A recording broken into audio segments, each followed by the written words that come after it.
ఈ దేశానికి స్వతంత్రం సుభాష్ చంద్రబోస్ వల్ల వచ్చింది. ఈ మాట నేనంటే నువ్వు వినవు. ఎవడన్నది? బ్రిటన్ ప్రైమ్ మినిస్టర్ గా అప్పుడున్నవాడు అట్లీ. వాడే మనకు స్వతంత్రం ఇచ్చినవాడు. అంటే అక్కడి నుంచి వెళ్ళిపోయిన వాడు వాడు కదా. నువ్వు ఎందుకు ఇచ్చావు, అసలు ఏమైంది కదా అని ఆయన 4 ఏళ్ల తర్వాత 1955 అనుకుంటా ఆయన కలకత్తా వచ్చినప్పుడు గవర్నర్ గా ఉన్న ఫణిభూషణ్ చక్రవర్తిని ఉన్నాడు. ఆయన అప్పట్లో కలకత్తా హైకోర్టుకి చీఫ్ జస్టిస్.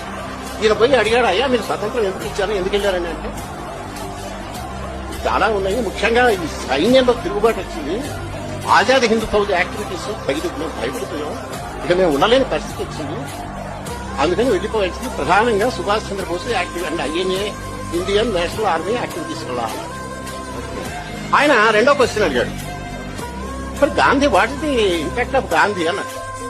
ఈయన ఆ బ్రిటిష్ ప్రైమ్ మినిస్టర్ గారు అన్నాడు, ఒక వెటకారంగా నవ్వి మినిమల్ అన్నాడు.